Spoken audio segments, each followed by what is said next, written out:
cepat keluar. Semua yang mendengarkan suara saya, bangsa jin yang ada di dalam maupun di luar tubuh hamba Allah ini.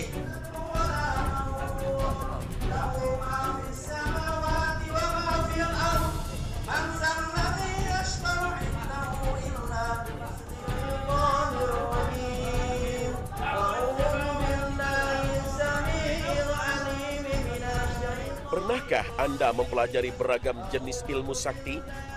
Tenaga dalam, ilmu pernafasan, apapun namanya, segala sesuatu yang berbau kesaktian, datangnya bukanlah dari Allah Subhanahu wa Ta'ala. Rasulullah, para nabi dan sahabat pun tak pernah menganjurkan umatnya untuk memiliki kesaktian. Banyak sekali sahabat Rasul yang mati, syahid dalam peperangan. Andaikan kesaktian itu diperbolehkan, maka mengapa tak satupun sahabat Nabi yang mempelajarinya? Lalu mengapa di zaman sekarang justru banyak umat muslim yang menjerumuskan diri dalam lembah kesyirikan? Dosa yang tak terampuni oleh Allah hanya demi memiliki kesaktian.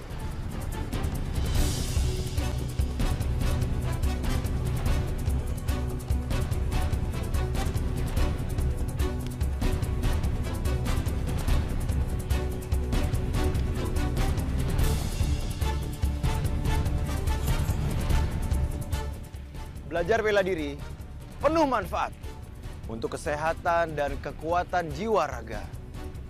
Namun ingat, jangan sampai terjerumus belajar ilmu kesaktian. Karena di dalam ilmu kesaktian biasanya banyak tercampur kesyirikan. Dan kesyirikan adalah hal yang dibenci oleh Allah, dibenci oleh Rasulnya. Lau kana khairan la sabakuna ilaih. Andaikan belajar berburu ilmu kesaktian ini adalah hal yang baik, andaikan ilmu ini adalah ilmu yang diridhoi Allah dan Rasulnya, niscaya Nabi dan sahabatnya sudah duluan belajar ilmu sakti. Yakin masih mau belajar ilmu sakti?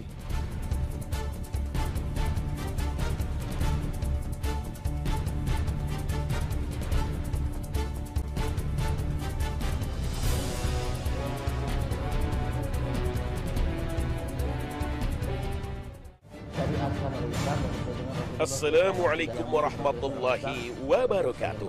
Selamat pagi pemirsa Trans 7 yang dirahmati Allah. Khazanah Ruqyah kembali hadir dengan kisah bertaubatnya dua orang mantan penganut ilmu sakti. Semoga kisahnya menjadi teladan bagi kita agar semakin takut dan tunduk hanya pada Allah Subhanahu wa Ta'ala dan bersemangat mempelajari ruqyah seperti yang diajarkan Rasulullah Sallallahu Alaihi Wasallam. Banyak sekali orang yang tanpa sadar telah terjerumus dalam iming-iming syaitan yang berkedok kesaktian. Biasanya mereka tidak paham bahwa ritual-ritual yang mereka lakukan justru merupakan perbuatan syirik yang dapat menjadi gerbang masuknya jin ke dalam raga. Seringkali ritual yang dilakukan untuk memperoleh ilmu-ilmu sakti justru melakukan ibadah selayaknya ibadah umat muslim, seperti membaca zikir, menghafal ayat-ayat Al-Quran dengan jumlah tertentu. Meski demikian, bukan pahala dan ridho Allah Subhanahu wa Ta'ala yang didapat, karena amalan-amalan tersebut tidaklah sesuai dengan tuntunan Rasulullah Sallallahu Alaihi Wasallam. Manusia mudah ditipu oleh setan karena tergiur dengan janji dan iming-iming kesenangan dan kemudahan yang dijanjikan setan. Padahal apa yang dijanjikan setan itu hanyalah tipuan dan kepalsuan sebagaimana disebutkan dalam surat Al-Isra ayat 64. Dan tidak ada yang dijanjikan setan kepada mereka melainkan tipuan belaka. Berbagai keistimewaan dan kelebihan yang didapat dengan menuntut ilmu kanuragan dan kesaktian itu hanyalah kesenangan dan kenikmatan palsu yang ujung-ujungnya hanya membawa kesengsaraan dan penderitaan. Kasus-kasus pemuja kesaktian inilah yang paling rawan menjadi sumber berkumpulnya jin dalam tubuh manusia, seperti yang dialami oleh Cahya. Pria ini dulunya sangat suka mendalami berbagai ilmu tenaga dalam. Tujuannya agar ia memiliki kekebalan dan kekuatan melebihi teman-temannya. Anak ini dia mempelajari yang namanya ilmu pancasona. Ilmu kuat dipukul, kalau dia disembelih dia hidup lagi, itu kan itu. Nah, kenapa reaksinya segitunya dan menantang? Dia merasa paling kuat, dia sombong, itu jinnya sombong. Dia merasa paling kuat, paling gagah, paling tidak ada yang mengalahkan itu. Tujuannya anak ini belajar adalah untuk menjaga diri. Padahal awalnya dia ikut-ikutan sama temannya. Akan tetapi tatkala dia ikut-ikutan semakin sering, dia ingin merasakan atau ingin belajar. Yang pada akhirnya ya dia nyaman dengan keadaan itu. Lalu Allah memberikan hidayahnya, dia mau diruqyah, belajar Islam dengan baik. Yang alhamdulillah saat ini dia mulai udah lebih baik lagi. Berbagai ritual pernah ia jalani, seperti menemui dukun, mandi kembang di tengah hutan, dan berbagai latihan pernafasan yang diawali dengan berzikir. Dia ngomong, ada ya ilmu tenaga dalam yang sangat luar biasa dahsyat. Di awal dia belajar, mengkaji, ternyata itu perdukunan, pernah dimandiin, pernah tidur di hutan, gitu kan. Nah, mengamalkan zikir-zikir yang mungkin itu zikir-zikir yang diamalkannya tidak sesuai dengan syar'i. Itu satu yang seperti itu. Awalnya, ia merasa puas dengan ilmu yang berhasil diperolehnya dengan susah payah itu. Ia seringkali menggunakan ilmunya untuk adu otot dengan orang-orang lain. Tak diragukan, musuh-musuhnya pun selalu kalah ketika melawannya. Ya, dulu sempat punya pikiran ke situ. Ternyata di atas itu tuh ada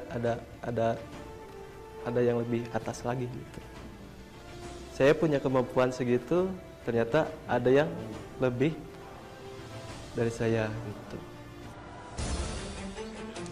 Lambat laun, apa yang dikerjakannya di masa lalu ini justru membawa petaka dan kesusahan pada dirinya. Cahya berubah menjadi sosok pemarah dan selalu membangkang terhadap perintah Allah untuk sholat 5 waktu. Udah waktunya sholat. Ya udah, gua lagi baca-baca. Duluan aja. Asik, nyantai. Lu kali ini curang. Curang dari mana, Bang? Ia pun selalu terpancing emosinya ketika bergaul dengan teman-temannya, serta selalu menyombongkan kekuatan yang dimilikinya. Yang dirasakan, pinginnya selalu emosi, pasti pengen berantem terus ya rasa takut itu nggak ada.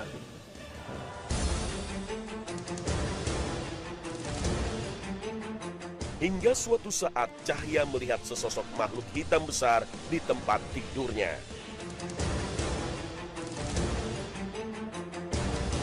Kesombongan, dia sum'ah, namimah, ghibah, sombong, riya, ujub, takabur, dan itu jin lebih kuat. Ketika dia sombong, jin lebih kuat. Otomatis ada jin yang bisa tidur dengan sendirinya di tempat dia, mungkin itu khodam yang ada dalam diri dia. Makanya kuat luar biasa. Berbagai peristiwa janggal dalam kehidupannya dan hilangnya ketentraman dalam berumah tangga akhirnya membuat Cahya insyaf menyadari kesalahan yang telah ia perbuat. Bersama kakaknya Asep, Cahya mulai menjalani pengobatan dengan metode ruqyah syar'iyyah. Al-hijamah. Satu kali ruqyah, dia nggak seperti itu. Dia hanya kesurupan, ngamuk, muntah-muntah. Kedua juga sama. Yang ketiga, dia nantangin. Ketika saya bacakan surah As-Saffat, satu balikan yang was-saffat, itu terus sampai 10 ayat, dia langsung angkat kaki, ngamuk, sampai dia hancurin ini, dihancurkan ini. Ini ada bor, dihancurkan, diangkat semua. Gitu. Sampai tadi saya ngomong, bingung mau saya ngobatin gimana gitu. Karena itu saya baru pertama juga ngeruqyah sampai seperti itu. Hingga pada keempat kalinya diruqyah, Cahya masih menunjukkan reaksi yang sangat keras. Dalam keadaan kesurupan, ia menantang semua peruqyah untuk berkelahi dengannya. Jin yang menguasai tubuhnya mencoba melawan peruqyah dengan menendang-nendangkan kaki ke arah mereka. Mirip seperti jurus yang digunakannya tatkala berkelahi dengan musuh-musuhnya dahulu kala. Panas ya, terus kaki kesemutan, dua-duanya kesemutan. Dari situ saya mulai nggak sadar. Meski nampak menantang, namun Cahya justru selalu bergerak mundur ketika peruqyah menghampirinya. Padahal para peruqyah ini hanya membaca ayat saja. Kadang ada ngelihat cahaya ada, terus hilang lagi, terus hilang lagi, ada lagi, hilang lagi, ada lagi gitu. Iya. Ya, ada cahaya kayak apa sih, menyentar mata saya, langsung hilang lagi gitu. Menyentar lagi, hilang lagi. Nampaknya bacaan ayat suci tadi bagi orang yang dalam pengaruh jin menjelma menjadi kilatan-kilatan cahaya. Untuk mengatasi kesurupan dengan tingkah laku seperti ini, selain membacakan ayat, peruqyah juga harus mempunyai stamina fisik yang prima agar dapat mudah menghentikan aksi kesurupannya.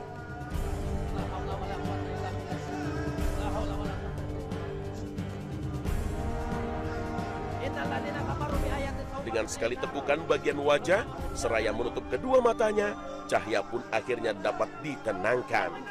Aksi seperti ini sebaiknya dilakukan oleh peruqyah profesional dan dengan hati-hati agar tidak menyakiti tubuh pasien.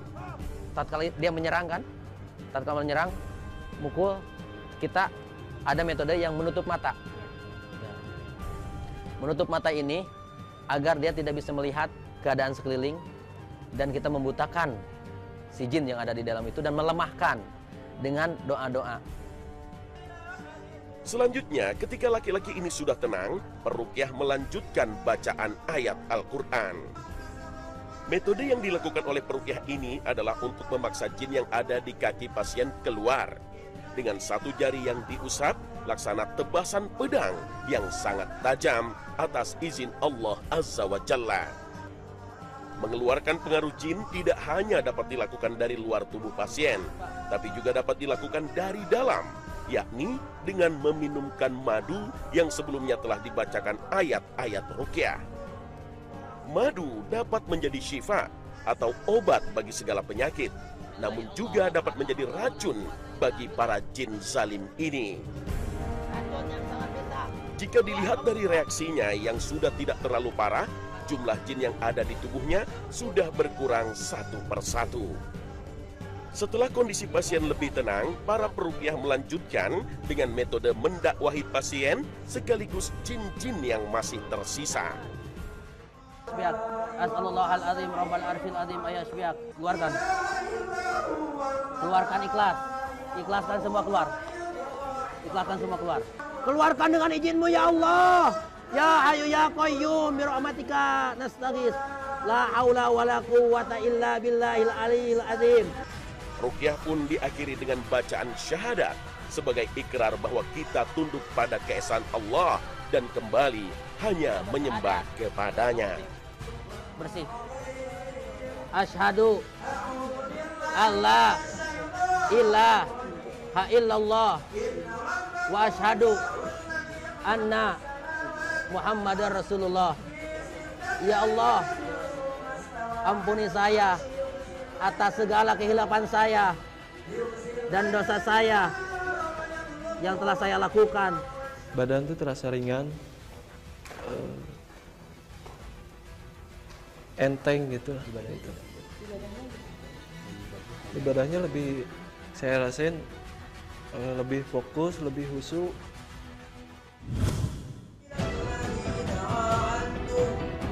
Sementara itu, ketika ruqyah masih berlangsung, seorang pria tiba-tiba kesurupan.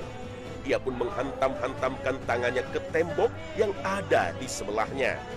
Pada saat itu ada sesuatu yang ingin saya keluarkan dalam tubuh, sehingga dengan reaksi mengeluarkan tersebut sampai menghantamkan ke tembok, memukulkan ke bumi dan sebagainya. Diri sendiri ingin mengeluarkan sesuatu itu. Dari pengakuannya, kita ketahui bahwa reaksinya ini juga disebabkan karena ilmu tenaga dalam yang pernah ia pelajari semasa sekolah dulu. Sebetulnya tenaga dalam yang saya pelajari itu adalah untuk kesehatan, Pak. Jadi kesehatan, karena emang senam pernapasan kesehatan, senam pernapasan tenaga dalam. Itu sejenis senam gitu. Hanya tetap saja namanya tenaga dalam itu berkaitan dengan sesuatu yang ada di luar. Artinya ya energi-energi luar gitu. baik yang positif ataupun yang negatif. Yang positifnya bisa jadi, saya alhamdulillah jadi terapis juga pada saat itu, bisa mengobati ya dengan terapis gitu, ada apa dengan refleksi dan sebagainya. Keahlian atau kekuatan yang datang dari setan tidak diberikan pada Marwan tanpa imbalan. Marwan harus membayar sangat mahal dengan mengorbankan tauhidnya. Ia mengalami gangguan ketika beribadah. Sholatnya tak lagi khusyuk, serta tak lagi menemukan ketenangan tatkala membaca ayat-ayat suci Al-Quran. Salah satu ciri ruqyah syar'iyah adalah bacaan yang dibaca seluruhnya bersumber dari Al-Quran. Dengan surah yang sederhana sekalipun sudah dapat digunakan untuk meruqyah.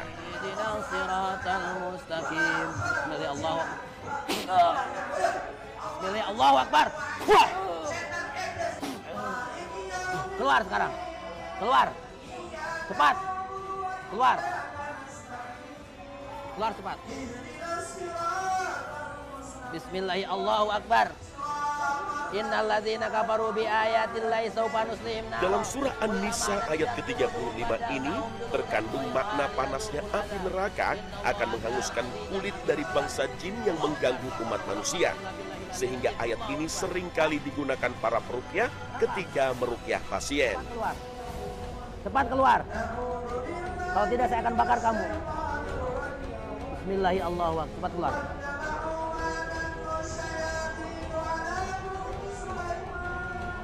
Keluar. Keluar. Keluar. Bersujudlah kamu kepada Allah Subhanahu wa taala. Bersujudlah kamu kepada Allah Subhanahu wa taala. Kullama nadijat juluduhum badalnahum juludan ghairaha liyadzuqul adzab. Teknik azan selain untuk mendiagnosa keberadaan jin juga dapat digunakan untuk melumpuhkan kekuatan jin yang bersembunyi dalam tubuh kita. Sesuai sabda Rasulullah, jin dan setan akan lari terbirit-birit ketika mereka mendengar azan. Hadis riwayat Muslim.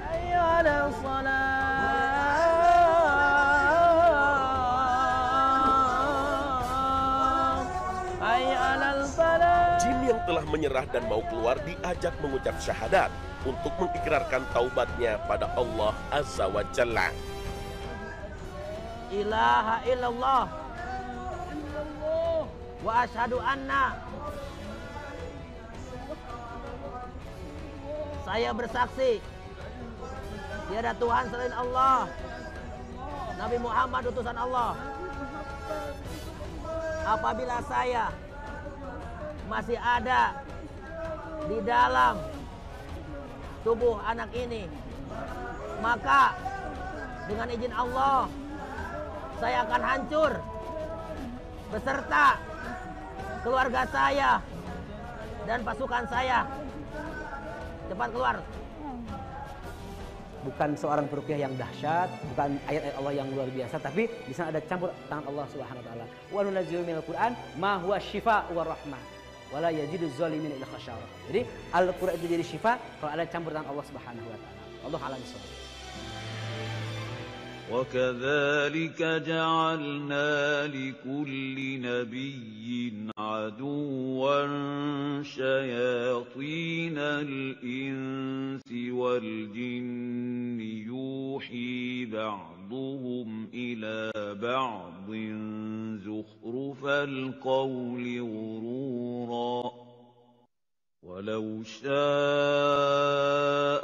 ربك ما فعلوه فذرهم وما يفترون. Misi dan pekerjaan setan ada dua. Pertama, menyuruh manusia melakukan dosa dan kejahatan. Dan yang kedua, menghalang-halangi manusia dari segala macam bentuk perbuatan baik yang diridhoi Allah Subhanahu wa taala. Di dalam Sahih Muslim yang bersumber dari Iyad bin Himar al-Mujashi, Rasulullah SAW bersabda, Allah berfirman, sesungguhnya aku menciptakan hamba-hambaku dalam keadaan hanif, yakni cenderung kepada kebenaran. Lalu setan-setan mendatangi mereka dan menyelewengkannya dari agama mereka. Dan setan-setan itu mengharamkan terhadap mereka apa yang aku halalkan bagi mereka dan menyuruh mereka mempersekutukan aku.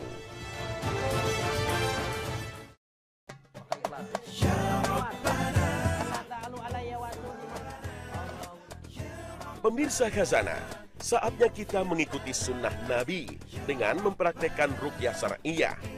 Ruqyah itu mudah dan bisa dilakukan oleh siapa saja, selama kita dahulukan hak Allah dan hanya kepada Allah kita bertawakal. Semoga Allah senantiasa membimbing kita semua di atas jalannya yang lurus, menjauhkan dari perbuatan syirik, dan menetapkan kita di atas tauhid. Amin ya rabbal alamin. Terima kasih atas perhatian Anda. Wabillahi taufiq wal hidayah. Wassalamualaikum warahmatullahi wabarakatuh.